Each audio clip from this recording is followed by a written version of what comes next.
my name is Sarah, and today I'm going to talk about the book Red Rising. I've been on a giant dystopian kick lately, and I think I might have found a new favorite. So if you're not familiar with Red Rising, here's Brown, and it's the start of a dystopian series that's marketed pretty much as like a next Hunger Games. But honestly, to me, I think this book deserves even more hype and its own name. It was so good. So getting into the story itself, it follows a main character named Darrow. Darrow is what's called a Red, and he lives on Mars below the surface, basically mining this gas called helium-3. The Reds know that they're at the bottom of society, but they think that they're the brave pioneers preparing the planet for the rest of the human race and everybody else to come.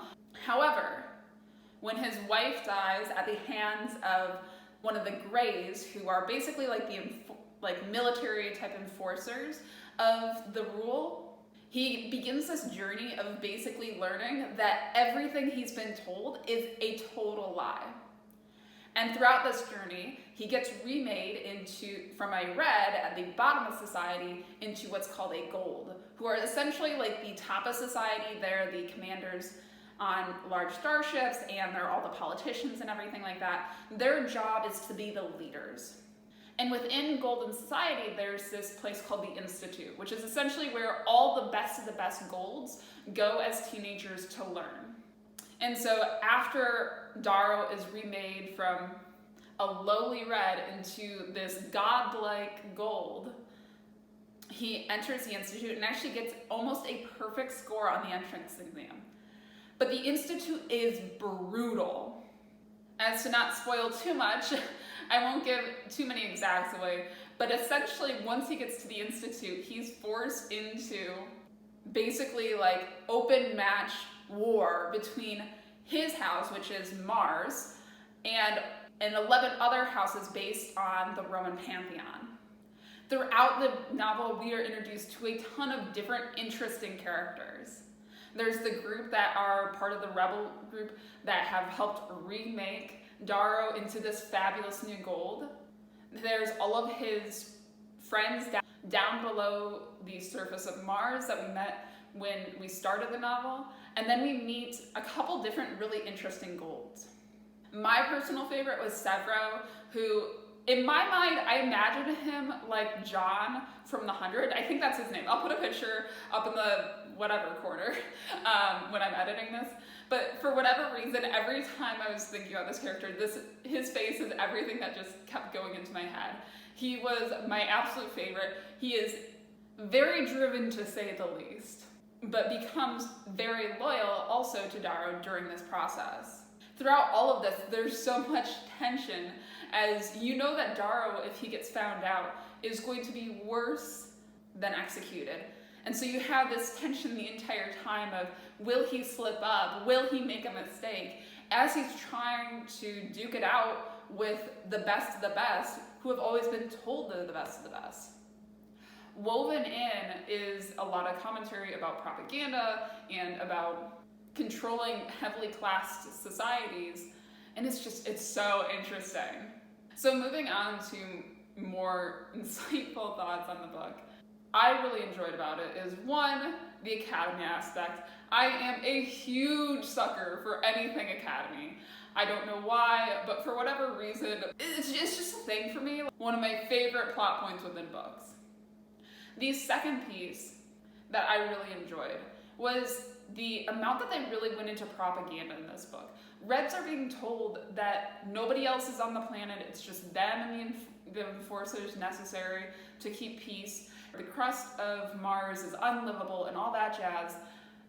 When Darrow is able to make it out from Red Society, he realizes everything he's been fed is a lie.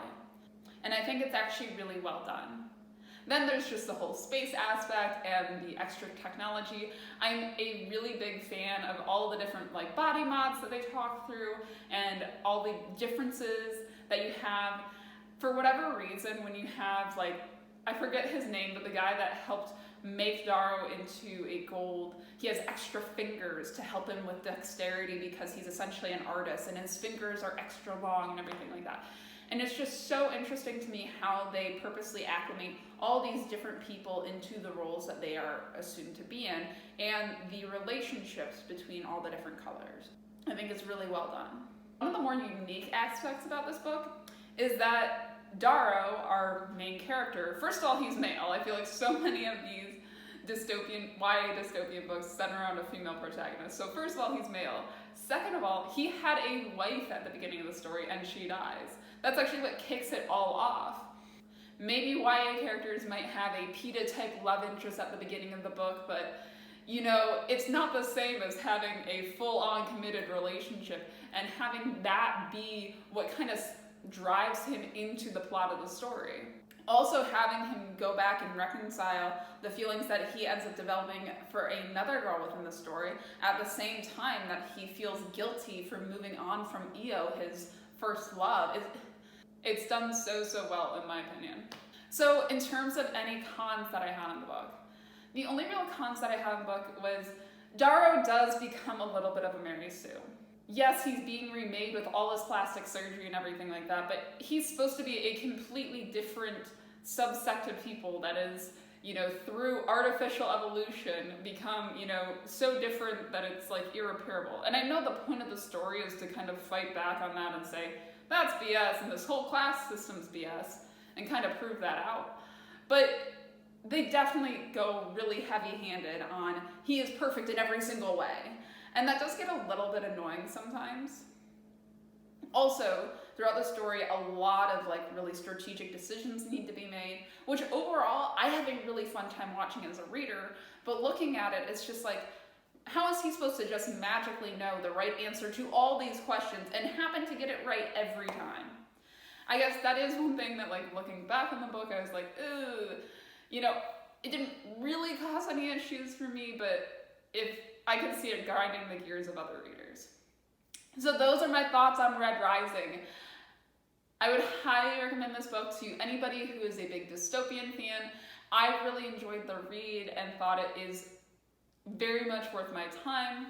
If you've read the book, please let me know down in the comments. Thank you so much for watching, and I hope you enjoyed the video.